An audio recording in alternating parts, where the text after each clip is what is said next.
جی شروع کیجیے. کہاں تک ہوا تھا؟ 28 تک. 28 تک ہو گیا تھا. جی. ان یوصل، اس کا تعلق کس سے ہے؟ آیت نمبر 27 میں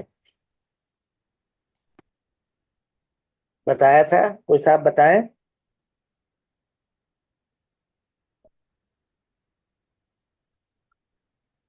یقطعون ما امر اللہ بہ ان یوصل،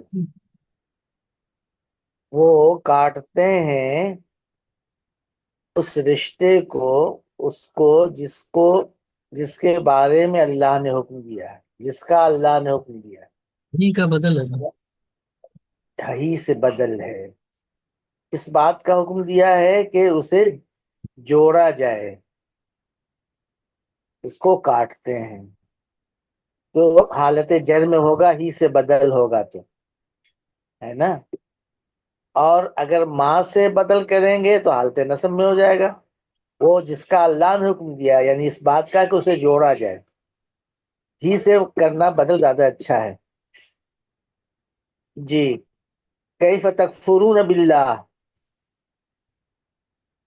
تم اللہ کے ساتھ کفر کیسے کرتے ہو جبکہ تم بے جان تھے تو اس نے تمہیں زندگی بخشی، پھر وہ تمہیں موت دیتا ہے یا دے گا، پھر تمہیں دوبارہ زندہ کرے گا، پھر اسی کے حضور تم پلٹائے جاؤ گے، پلٹا کر لائے جاؤ گے. تو میں نے اس کا خطاب کس سے بتایا تھا؟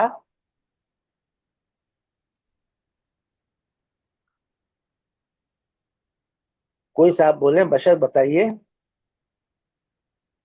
جی شبیر بھائی.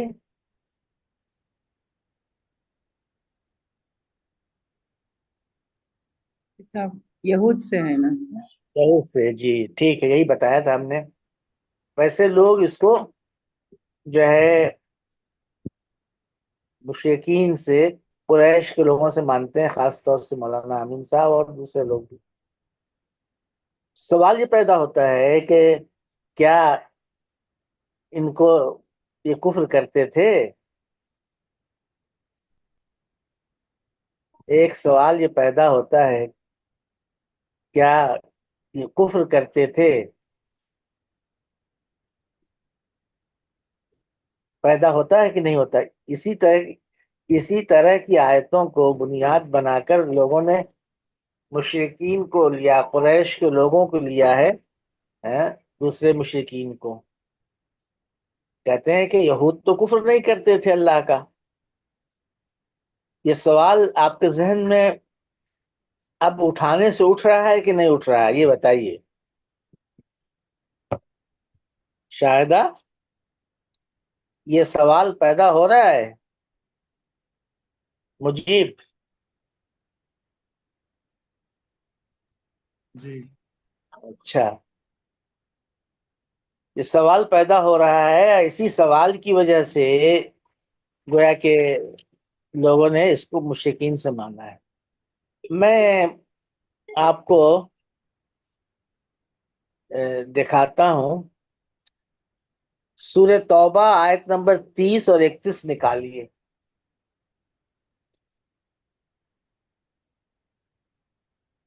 سورہ توبہ آیت نمبر 30 اور 31 نکالیے.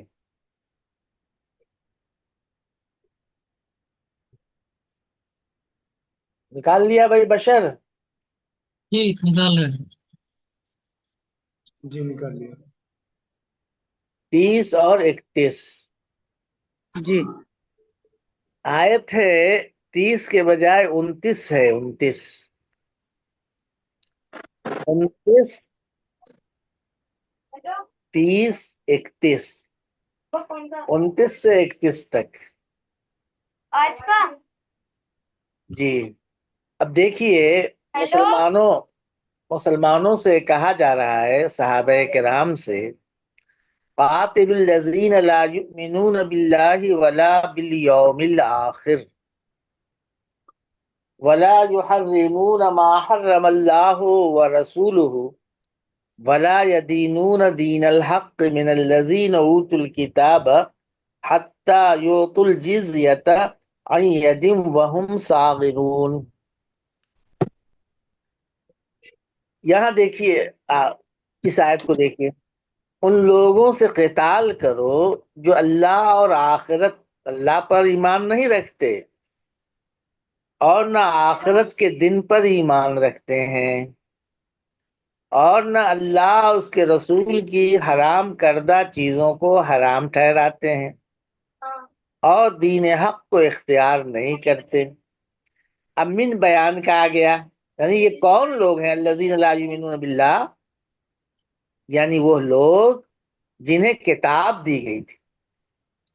مجہول کا صیغہ بالعموم نالائق اہل کتاب کے لیے آتا ہے، یعنی ان اہل کتاب سے جو اللہ پر ایمان نہیں رکھتے، ان سے جنگ کرو۔ یہاں یہ آیت بتا رہی ہے کہ اللہ پر بھی ان کا ایمان معتبر نہیں ہے اور آخرت پر بھی ان کا ایمان معتبر نہیں ہے۔ یہ ٹھیک ہے نا؟ اس کے بعد والی آیت دیکھیے، وقالت الیہود عزیر ابن اللہ وقالت النصارى المسیح ابن اللہ۔ یہود کا قول ہے کہ عزیر اللہ کے بیٹا ہیں، نصارہ کہتے ہیں کہ مسیح اللہ کے بیٹا ہیں۔ بالکل یہ کفار کی طرح سے یہ باتیں کرتے ہیں۔ اس کے بعد والی آیت دیکھیے، اتخذوا احبارهم ورهبانهم اربابا من دون اللہ والمسیح ابن مریم۔ ان لوگوں نے، یعنی ان اہل کتاب نے، یہود نے، اپنے احبار اور رہبان کو اللہ کے مقابلے میں رب بنا لیا ہے، اور مسیح ابن مریم کو بھی رب بنا لیا ہے، حالانکہ انہیں صرف الہ واحد کی بندگی کا حکم دیا گیا تھا۔ یہ آیتیں بالکل اس مفہوم کے لیے صاف ہیں، قرآن ان کا ایمان تسلیم نہیں کرتا، نہ اللہ پر ایمان اور نہ آخرت پہ۔ بہت مشہور آیت ہے سورہ علق کی، آیت نمبر 7، لم یکن الذین کفروا من اہل الکتاب، علق نہیں کہیں گے، علق نہیں، بینہ، بینہ، لم یکن الذین کفروا من اہل الکتاب والمشرکین والمنفکین حتی تأتیہم البینہ رسول من اللہ یتلو صحفا مطہرہ۔ اس کو بھی دیکھ لیجیے تاکہ بات بالکل واضح ہو جائے۔ سورہ بینہ، سورہ نمبر 98 ہے، آیت نمبر 1، دیکھ رہے ہیں؟ یاد ہوگا جن لوگوں کو زبانی سمجھیں۔ الذین کفروا، اس کا بیان ہے، من اہل الکتاب والمشرکین، اہل کتاب اور مشرکین میں سے جن لوگوں نے کفر کیا۔ یہ اہل کتاب اور مشرکین جنہوں نے کفر کیا ہے، ظاہر ہے کہ مشرکین یہاں یہ من بیان کے لیے آیا ہے، ایسا نہیں کچھ مشرکین کفر کر رہے ہیں کچھ نہیں کر رہے ہیں، ایسے ہی اہل کتاب کو بحیثیت جماعت وہ کیا ہے کہ جن اہل کتاب اور مشرکین نے کفر کیا، کفرو کا لفظ ہے، یہ لوگ اپنے کفر سے باز آنے والے نہیں تھے تاکہ ان کے پاس بینہ آ جائے، روشن دلیل، یعنی اللہ کا رسول جو انہیں پاکیزہ اوراق، پاکیزہ صحیفے پڑھ کر سنائے۔ تو دیکھیے یہاں پر کفرو کا لفظ صاف صاف ہے، وہاں تو لا یؤمنون تھا، یہاں کفرو کا لفظ صاف صاف ہے، کفر کا۔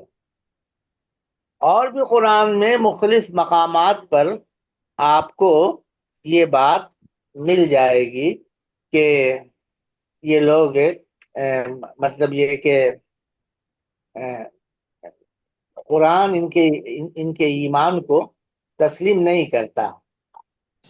اسی وجہ سے اوپر کہا تھا یا ایھا الناس اعبدوا ربکم الذی، یعنی لفظ تو عام ہے لیکن یعنی سامنے یہی لوگ ہیں کہ اپنے رب کی بندگی کرو. تم جو سمجھتے ہو کہ ہم رب کی بندگی کر رہے ہیں، عبادت کر رہے ہیں، حقیقت میں وہ رب کی عبادت اور بندگی نہیں ہے. قرآن نے تو ان کے اس پر ان کو زیغ کا جو ہے وہ بتایا ہے، زیغ ہے، اللہ تعالیٰ نے ان کو دل ٹیڑھے کر دیے. تو یہ بات تو بہت واضح ہو گئی کہ جیسے مشرکین سے یہ بات کہی جاتی ہے ویسے یہود سے بھی، یعنی قرآن ان کے ایمان کو تسلیم نہیں کرتا، ان کی عبادت کو تسلیم نہیں کرتا. اس آیت میں کیف تکفرون باللہ وکنتم امواتا میں گویا اللہ کا انکار اس سے بطور خاص سے یہ ہے کہ یہ لوگ جزا و سزا کے صحیح طور سے قائل نہیں تھے. جزا و سزا، آخرت، روز قیامت کے قائل نہیں تھے. یہ یہاں پر جو بات کہی گئی ہے وہ یہ کہ تم بے جان تھے، اس دنیا میں آنے سے پہلے تم بے جان تھے، لا شے محض. تو پھر اللہ نے تمہیں زندگی بخشی، پھر وہی موت دیتا ہے، پھر وہ زندہ کرے گا. جب پہلی بار زندگی دی ہے اور تمہیں یہ بھی تسلیم ہے کہ تم اس سے پہلے گویا زندگی سے محروم تھے، تو دوبارہ زندگی دینا اور اس میں کیا استبعاد ہے؟ ایسا کیوں نہیں کر سکتا؟ کوئی شخص یہ کہہ سکتا ہے کہ بھائی آخرت کو تو یہ ماننے والے لوگ تھے، تو یہ ویسے ہی جیسے کوئی کہے کہ اللہ کو ماننے والے لوگ تھے. اللہ کو اپنے من کے مطابق ماننا نہیں ہوتا. اللہ کو ماننے کا مطلب یہ ہے کہ اللہ کو اس کائنات کا خالق اور مالک مانا جائے، اللہ کی ان تمام اعلیٰ صفات کو تسلیم کیا جائے جو گویا کہ بنیادی ہیں. اللہ رب ہے، کوئی دوسرا رب نہیں. اللہ علیم ہے، اللہ حکیم ہے، اللہ رحیم ہے، اللہ عادل ہے. یہ جو بنیادی صفات ہیں ان کو مانا جائے. اگر کوئی شخص آخرت کو اس طرح مانتا ہے، کوئی یہ کہتا ہے کہ لن تمسنا النار الا ایاما معدودات، آگ ہمیں نہیں چھوئے گی، ہم جہنم میں نہیں جا سکتے، یہ جو کہتا ہے، اور جس کا تصور یہ ہے کہ نحن ابناء اللہ و احباؤہ، ہم اللہ کے چہیتے ہیں، اللہ ہم پر ہاتھ نہیں ڈال سکتا، ہمارے لیے جنت ریزرو ہے. تو یہ گویا کہ خدا کے عدل کا انکار ہے، خدا کے عدل کا انکار ہے، اور خدا کے عدل کا انکار خدا کا انکار ہے نا. اس کی ربوبیت کا بھی تقاضا ہے، اس کے رحمان و رحیم ہونے کا بھی تقاضا ہے، اور اس کے عادل ہونے کا بھی تقاضا ہے، اس کے حکیم ہونے کا بھی تقاضا ہے. بنیادی صفات ہیں. اللہ تعالیٰ حکیم ہے، عزیز ہے، اس کی حکمت اور عزت، یہ سب صفات بتاتی ہیں کہ جزا و سزا کا دن لازماً آئے گا. خالی ہم اللہ کو مانتے ہیں تو اللہ کو ماننا نہیں ہوا جب تک کہ ان بنیادی صفات کے ساتھ نہ مانا جائے. اب آخرت کے بارے میں جب ان کا تصور یہ ہے تو آخرت کا ماننا نہ ماننا دونوں برابر ہے. اس لیے قرآن نے ان کے اس دعوے کو تسلیم نہیں کیا کہ ہم بھی آخرت ایمان رکھتے ہو. دیکھیں اوپر آیا تھا نا، من الناس من یقول آمنا باللہ وبالیوم الآخر، ہم اللہ پر ایمان رکھتے ہیں اور آخرت پر ایمان رکھتے ہیں. تو منافقین نے جو کہ اس کو قرآن نے تسلیم نہیں کیا. کہ آخرت پہ ایمان ان کا نہیں ہے، اللہ پہ ان کا ایمان نہیں ہے نا، اپنے من اور اپنی مرضی کے مطابق ایمان نہیں ہوتا۔ اللہ کو جیسے ماننے کا حق ہے ویسے اللہ کو مانا جائے۔ تو یہ زبان سے آخرت کے قائل ہیں، لیکن عمل سے عملاً گویا ان کا رویہ یہ بتاتا ہے کہ آخرت کوئی تسلیم نہیں کرتی، اور جس طرح سے یہ تسلیم کرتے ہیں اس طرح سے تسلیم کرنا نہ کرنا دونوں یکساں ہے۔ یہ بات قریش وہاں کہی گئی تھی اس موقع پر، اور اگر ہم بھی اسی طرح سے ہم یعنی تسلیم کرتے ہیں اور ہمارا رویہ بھی یہی ہے کہ فلاں سے ہم نے اپنا دامن وابستہ کر لیا ہے تو نجات ہمارے لیے طے ہے، ہمارے ایمان کو اور ہمارے عمل کو نہیں دیکھا جائے گا، یہ بھی اسی طرح کا کفر ہے۔ تو یہ بات اچھی طرح سمجھ لیجئے کہ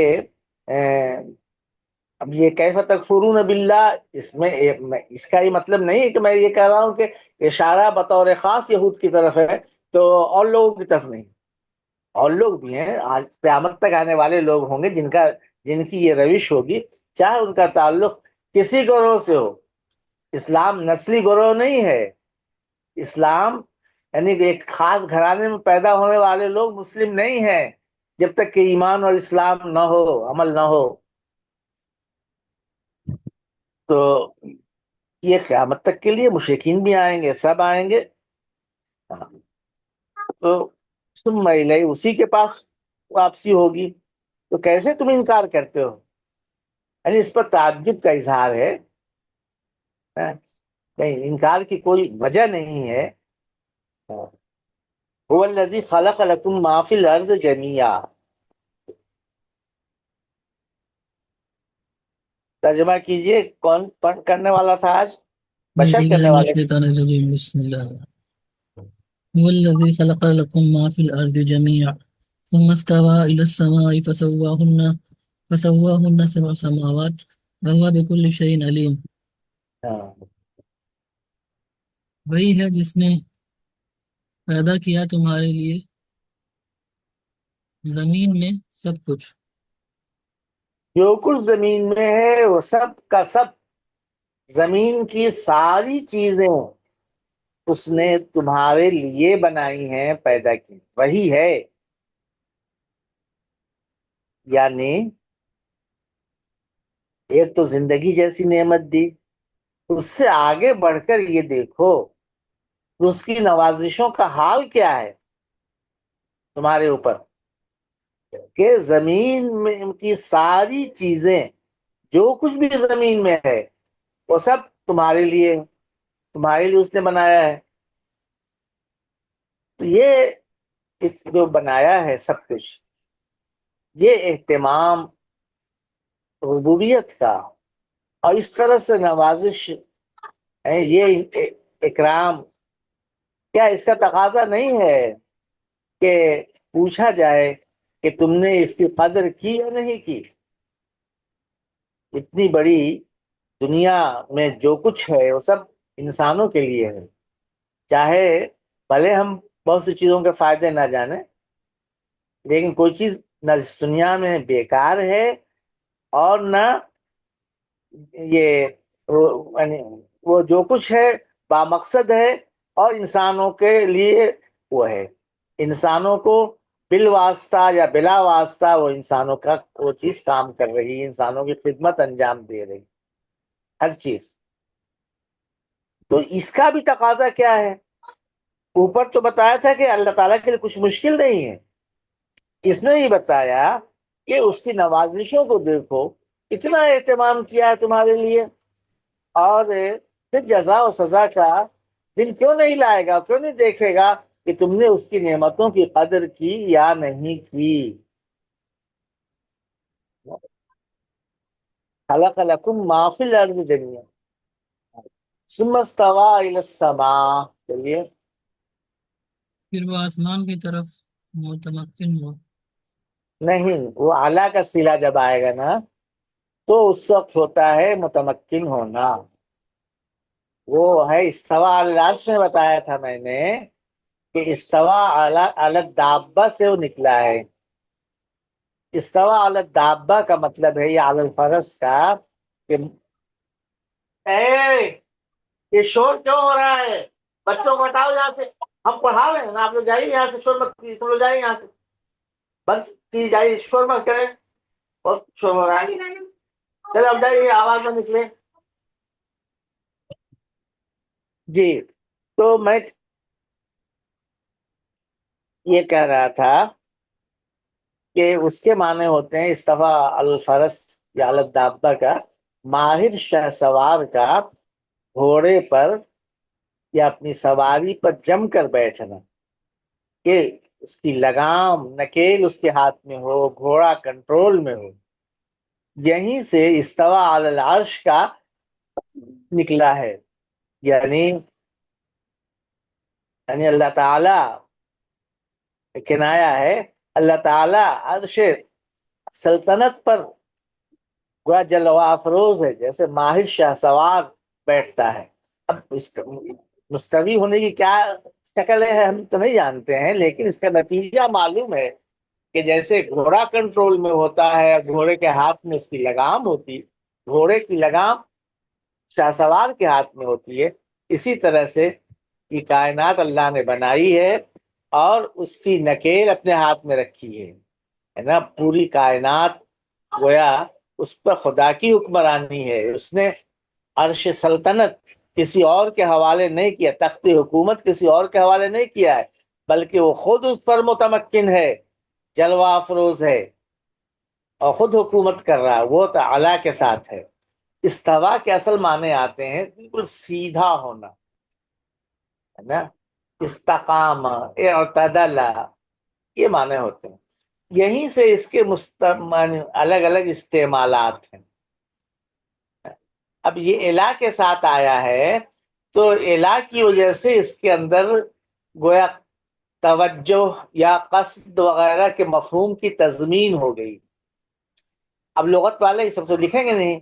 اگر آپ استوا الہ کے ساتھ نکالیں گے لغت میں تو ہوگا کہ قصد کرنا، ارادہ کرنا، توجہ کرنا، یہ سب معنی ملیں گے.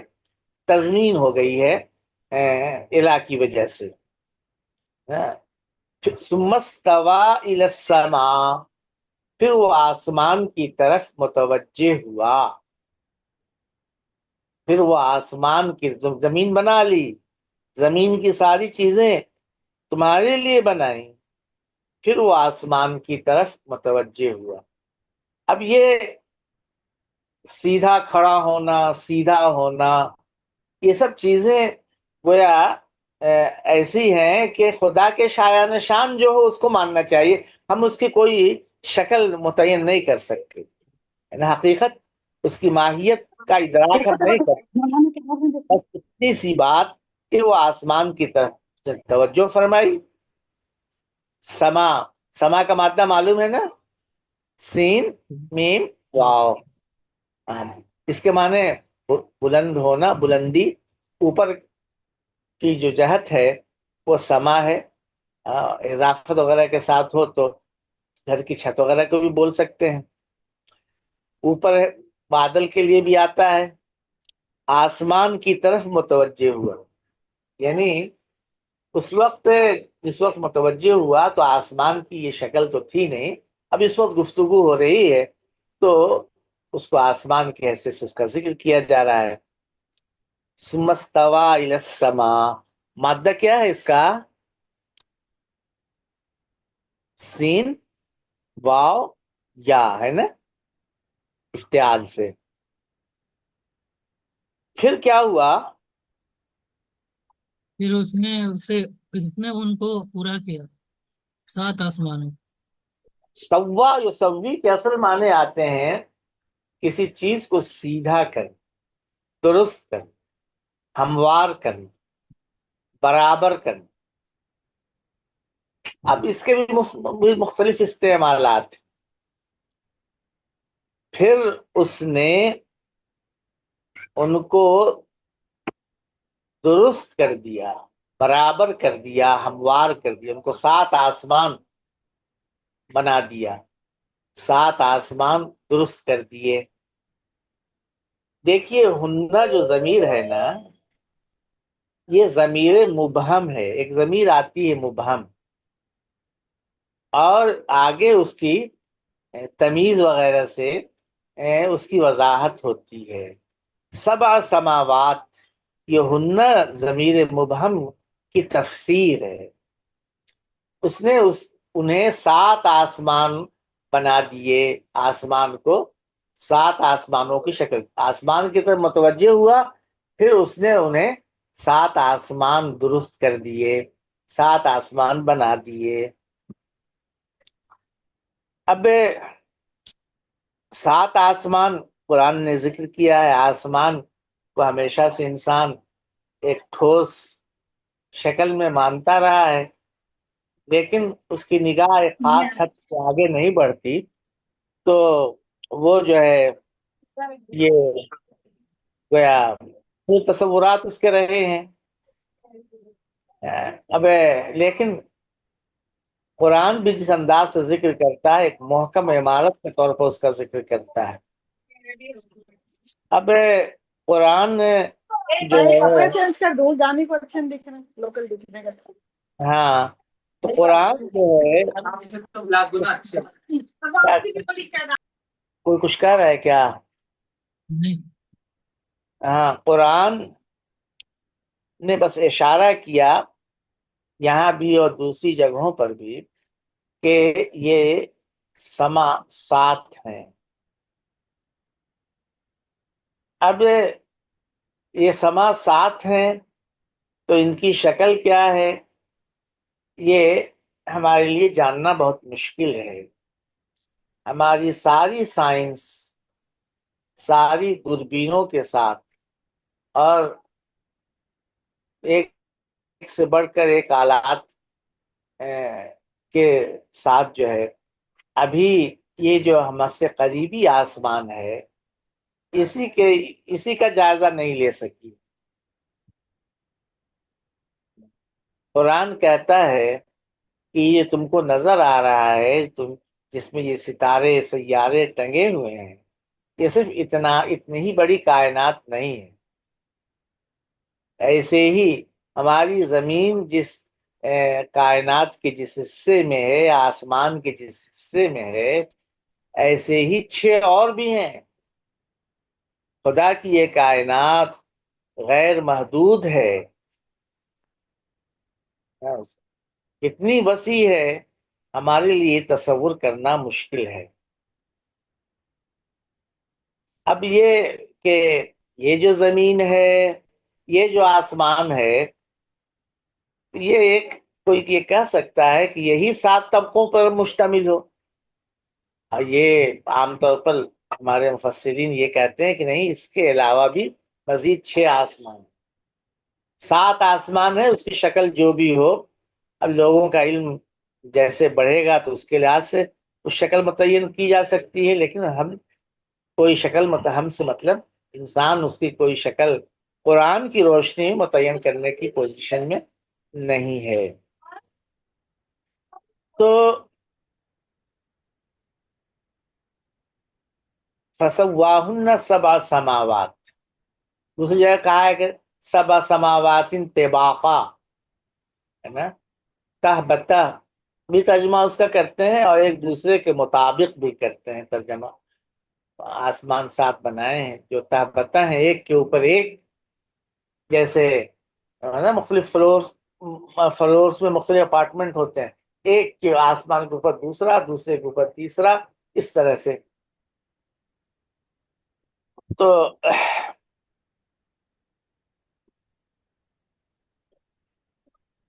یہ ایک سما آیا ہے، سما، زمین کی چیزیں بنائی، زمین بنائی، زمین کی چیزیں بنائی، سب کی سب انسان کے لیے، پھر وہ آسمان کی طرف متوجہ ہوا۔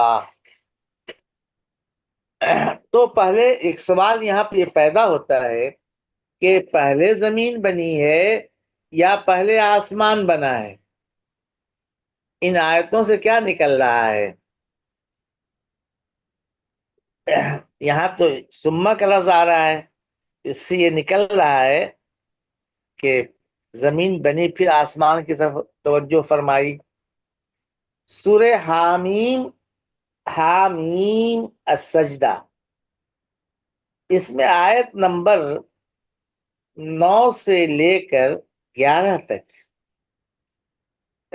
آسمان اور زمین کی تخلیق کا ذکر ہے. تو ذرا اس کو کھولیے.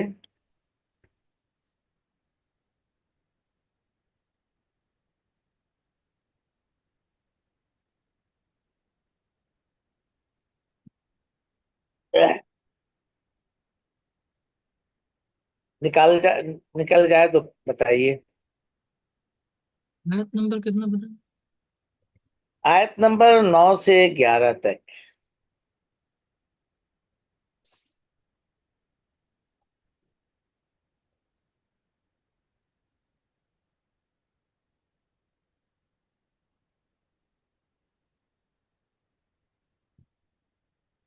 سوا ہوا ہے. جی کھل گیا جی کھول لیا دیکھیے. جی. قل إنكم لتكفرون بالذي خلق الأرض في يومين وتجعلون له أندادا ذلك رب العالمين. کیا تم اس ذات کے ساتھ کفر کرتے ہو، اس کے ساتھ تمہاری کفر کی روش ہے جس نے زمین 2 دنوں میں بنائی. ٹھیک ہے نا؟ اور کفر کرتے ہو اور اس کے انداز ٹھہراتے ہو ہمسر مد مقابل، جبکہ وہی رب العالمین ہے جس نے 2 دنوں میں یہ زمین بنائی ہے.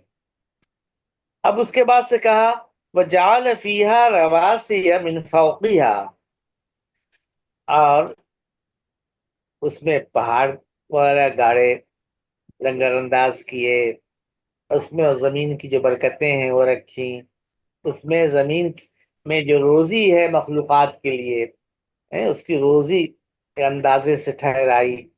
یہ سب 4 دن میں ہوا. یعنی وہ 2 دن ملا کر یہ 4 دن ہوئے. یاد رکھیے گا، اس لیے کہ دوسری جگہ پہ وضاحت ہے کہ 6 دن میں آسمان و زمین کی تخلیق ہوئی ہے.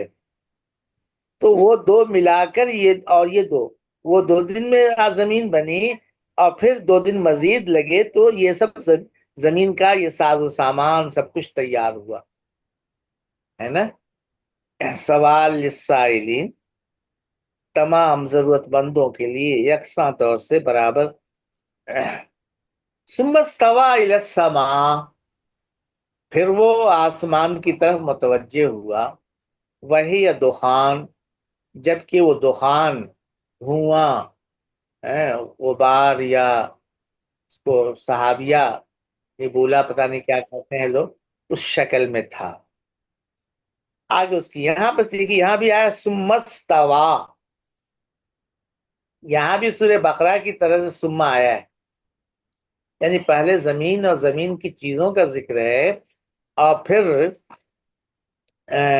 آسمان کی طرف کوئی توجہ ہوئی ہے، اور اس کے بعد سے ان کو اللہ تعالیٰ نے وجود پذیر کیا ہے آسمانوں کو. یہ آیت ابھی نشان لگا کے رکھیے گا. سورہ نازعات نکالیے، سورہ نازعات 27 سے 32 تک.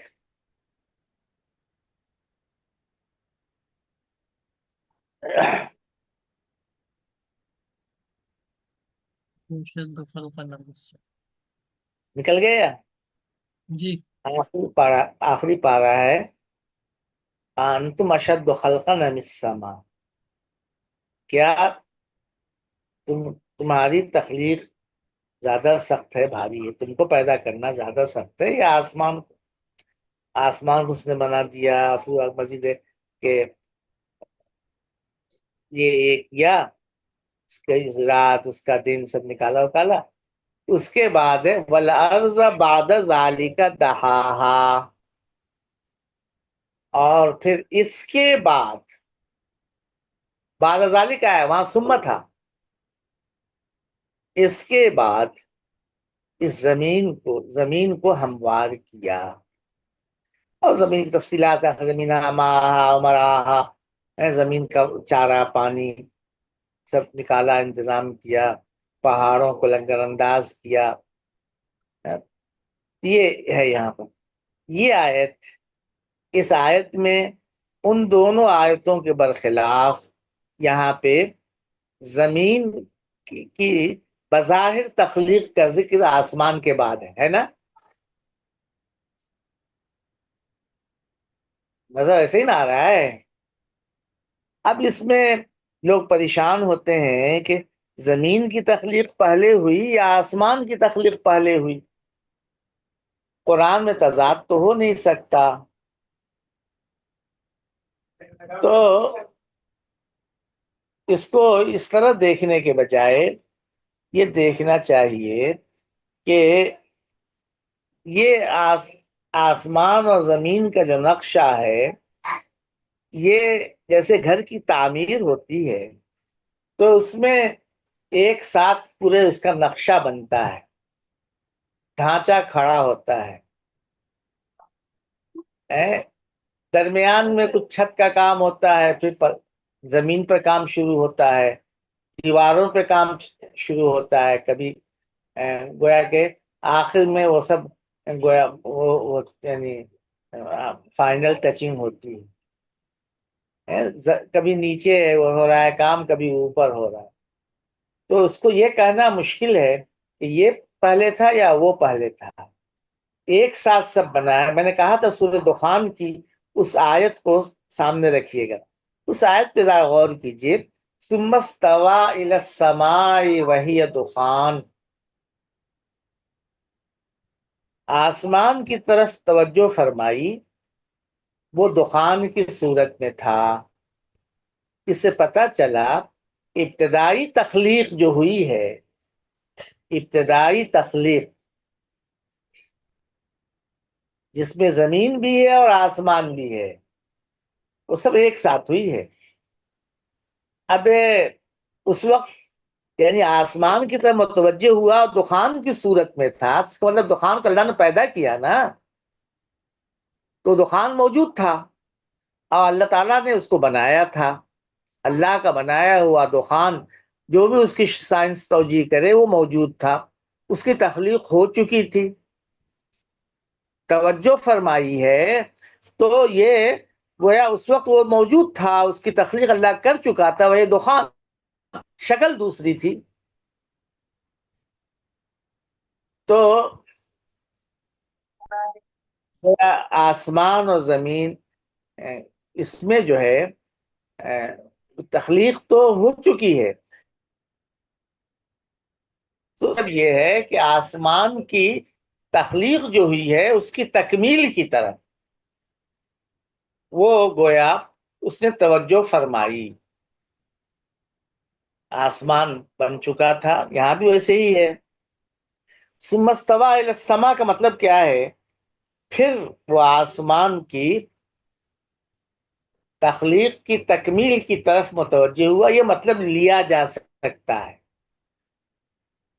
نا. ثم کا اگر زمانی اعتبار سے اگر اس کو دیکھتے ہیں تو اس کی مطلب لیا جا سکتا ہے کہ آسمان کی تخلیق تو ہو چکی تھی، اس کی تکمیل کی طرف اللہ تعالی گویا نے توجہ فرمائی. اگر سما کو ظاہری معنی میں لیں گے، سما جو ہے یہ ایک تو زمانے اور وقت کی ترتیب بتانے کے لیے آتا ہے. عام طور پر معروف ہے زید آیا پھر خالد آیا، یعنی پہلے زید آیا اس کے بعد خالد آیا.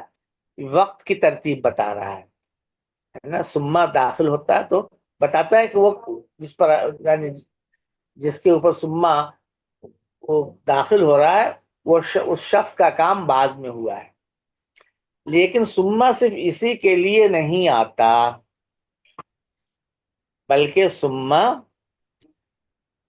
کلام کی اہمیت، بیان کی اہمیت کو بتانے کے لیے بھی بہت استعمال ہے.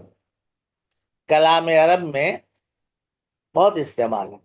بلکہ آپ اگر آپ کے پاس وہ کتاب ہو مغنی لبیب جو حروف کی بحث میں، تو بہت سے اشعار نقل کیے ہیں. تو اس کے اردو میں سمجھیے، جیسے میں یہ کہوں کہ اس نے مجھے مارا پھر گالی بھی دی. اس جملے کا مطلب یہ نہیں ہے کہ پہلے مارا اور اس کے بعد گالی دی. اس جملے کا مطلب یہ ہے کہ مارا تو مارا، اس سے زیادہ خراب بات جو ہے اور ناقابل برداشت بات جو ہے وہ یہ کہ اس نے گالی دی. پھر کا مطلب وقت کی ترتیب نہیں بتانا پہلے کون سا کام ہو، بات کی اہمیت کے پیش نظر وہ بات بتائی جا رہی ہے سما کے ذریعے. ہم نے آپ لوگوں کو سورہ مریم پڑھاتے ہوئے سما کیا ہے وہ وہاں پر جہاں سب لوگ لیتے ہیں کہ جہنم میں سب جائیں گے، وَإِن مِّنكُمْ إِلَّا وَارِدُهَا كَانَ عَلَىٰ رَبِّكَ حَتْمًا مَّقْضِيًّا ثُمَّ نُنَجِّي الَّذِينَ. وہاں میں نے بہت تفصیل سے قرآن کی دوسری آیات کی روشنی میں نجا کا مطلب، سما کا مطلب بتایا ہے تھا. آپ لوگوں کو شاید بہت پرانی بات ہوگی، یاد نہ ہو. تو اب یہاں پر اللہ تعالیٰ ترتیب بتانے کے بجائے بات کی اہمیت کے پیش نظر، اس سے مطلب نہیں کون پہلے بنا کون بعد میں بنا، ہے نا. یہ زمین تم نے دیکھی، یہ ساری چیزیں گویا کہ تمہارے لیے اس کا وہ ہیں، یعنی غور و فکر کی چیزیں ہیں. اس سے تمہیں بہت سبق ملے گا اگر غور کرو گے تو. اور پھر زمین کے ساتھ ساتھ پھر کہا کہ آسمان کو دیکھو. یہ اللہ تعالیٰ کی عظمت، اس کی قدرت ہے اور اس کے غیر معمولی یعنی ہونے کو بتاتی ہے. زمین کی طرف تو اللہ تعالیٰ کی رحمت، ربوبیت جس کا تعلق ہم سے ہر وقت ہے، ہم اس کو دیکھ رہے ہیں، ہم اس سے متمتع ہو رہے ہیں، فائدہ اٹھا رہے ہیں. اس کی طرف توجہ دلانے کے لیے اس کا ذکر ہوتا ہے، ہوا. اب اس کے بعد پھر اللہ تعالیٰ کی عظمت، آسمان جیسی چیز بنائی، کیسا ہے وہ عظیم، اس کی قدرت کا کیا عالم ہوگا، یہ بتانے کے لیے اس کے لیے کیا چیز مشکل ہے، کیا چیز ناممکن، کوئی چیز نہیں. تو زمین کا ذکر پہلے ہوا. اور جہاں وہ ہوتا ہے جیسے سورہ نبا میں ہے، وہاں پہ قدرت کو دکھانا تھا. تم سمجھتے ہو تم کو پیدا کرنا مشکل ہے، تم کو پیدا کرنا مشکل ہے یا آسمان کو؟ بتاؤ، آسمان تو بنا دیا اس نے. اس کا ذکر پہلے کیا، اور اس کے بعد سے خاص زمین سے جو فائدہ پہنچانا تھا، فائدہ پہنچ رہا ہے تم کو، اس کی طرف توجہ دلائی. والارض بعد ذالک، بعد ذالک کا وہاں وہی مفہوم ہے جو سما کا ہے، جو سما کا ہے وہی مفہوم وہاں بعد ذالک کا ہے. یہاں ان دو کسی جگہ یہ نہیں اصلاً کہنا ہے یہ چیز پہلے بنی وہ چیز بعد میں بنی. بات کی اہمیت کے اعتبار سے زمین کی نعمتوں کا پہلے ذکر کیا کہ اللہ کی نوازشیں دیکھو، ساری چیزیں تمہارے لیے اس نے بنائی ہیں. تو کیا ایسے ہی چھوڑ دے گا؟ وہ دیکھے گا نہیں کہ تم اس کی قدر کرتے ہو یا نہیں کرتے ہو. پھر اس کی قدرت کو دیکھو، آسمانوں کو اس نے کیسے وہ کھڑا کر دیا، جس کا احاطہ تم پہلے آسمان کا احاطہ آج تک نہیں کر سکے ہو. تو اس پر میں نے چونکہ لوگ بحث کرتے ہیں، سوال کرتے ہیں، دونوں آیتوں کو ملا دیتے ہیں اور اس کے بعد کہتے ہیں کون پہلے بنا، تو اس کا جواب دینے کی میں نے کوشش کی ہے. سما گویا بات کی اہمیت کے پیش نظر لایا ہے گیا ہے. واللہ عالم وہو بکل شیء علیم. ترجمہ اس کا رہ گیا تھا نا. اور وہ ہاں، ہر چیز کو خوب جاننے والا، کس کو؟ ہر چیز کو. ہر چیز کو علیم مبالغہ کا صیغہ ہے، خوب جاننے جانتا ہے، والا. بہت جانتا ہے، بڑا باخبر ہے. یہاں پہ کیا مطلب ہے اس ٹکڑے کو لانے کا؟ اس ٹکڑے کو یہاں لانے کا مطلب کیا ہے؟ دیکھیے، ایک مطلب تو اس کا یہ ہے کہ اس نے یہ سب چیزیں بنائی ہیں تمہارے لیے، وہ ہر چیز سے واقف ہے، وہ دیکھ رہا ہے، کوئی چیز اس سے چھپی نہیں ہے، وہ دیکھ رہا ہے کہ تم اس کی قدر کرتے ہو یا ناقدری کرتے ہو، وہ دیکھ رہا ہے اور اسی لحاظ سے تم سے معاملہ کرے گا۔ جس سیاق میں آیت آ رہی ہے اس میں پہلا مفہوم یہی ہے، جزا و سزا کی بات ہے، قیامت کی بات ہے نا، تو وہ دیکھ رہا ہے، اسے علم ہے، ایک ایک آدمی جو کچھ کر رہا ہے، ایک ایک بات کی اسے خبر ہے، اور خبر ہے کا مطلب کیا ہوا؟ اس کا لازمی جو تقاضا ہے وہ ہے، چنانچہ فیجازی کم کہہ دو، فیجازیہم کہہ دو، اوپر لکم آ چکا تھا نا، خطاب ہو چکا تھا، فیجازیکم فیحاسبکم فیجازیکم، یہ مفہوم تو بکل شیء علیم کا بالکل لازمی طور سے مفہوم نکلے گا۔ خالی جانتا ہے کچھ نہیں کرے گا، جاننے کا تو حاصل کیا ہے؟ کوئی چھوٹا کسی کوئی اسکول کا معاملہ ہے، کسی مدرسے کا معاملہ ہے، حاضری ہو رہی ہے، اور جو حاضر ہو نہ ہو کوئی فرق نہیں پڑنے والا ہے۔ امتحان میں شرکت کے لیے 1% حاضری طے ہے، دنیا میں تو ادھر ہو سکتا ہے، وہاں تھوڑی ہوگا۔ وہ لازمی طور سے جب ریکارڈ رکھا جا رہا ہے، ہر چیز کا علم رکھتا ہے، تو اس کے لحاظ سے وہ معاملہ کرے گا، دیکھے گا کہ تم نے قدر کی یا نا قدری کی،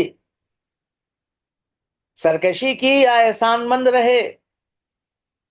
ایک مفہوم اس کا یہ ہے، اور دوسرا مفہوم جو یعنی پہلا مفہوم ہی اصل ہے، لیکن اس میں یہ چیز بھی ہے کہ جو چیز بنائی ہے اس کے اعتبار سے اس چیز کے ذمے جو کام ہے، اس سے اللہ تعالیٰ جو کام لینا چاہتا ہے، اس کے اعتبار سے اس کو بہت مناسب بنایا ہے نا، اور وہ اللہ تعالیٰ ہر چیز کو جانتا ہے کہ کس چیز کے لیے کیسے کس چیز کو بنایا جائے۔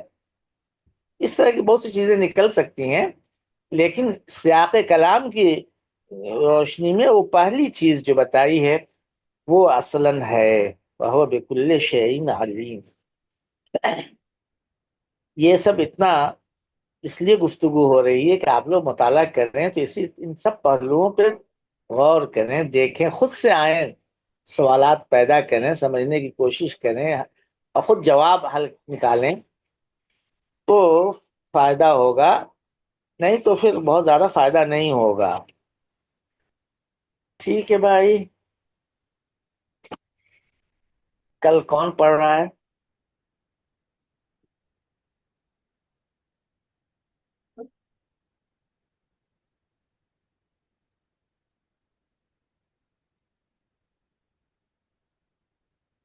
جی میں تو پڑھیں گے انشاءاللہ، ٹھیک ہے، کون؟ ہم ہیں تو پڑھیں گے انشاءاللہ۔ ہاں تو نہیں رہے تو ہم پڑھ لیں گے حضرت۔ ہاں ٹھیک ہے، عائشہ پڑھ لیں گی، ٹھیک ہے جی، ٹھیک ہے، کوئی بات۔ السلام علیکم، اللہ حافظ۔ وعلیکم السلام ورحمۃ اللہ۔ اللہ حافظ۔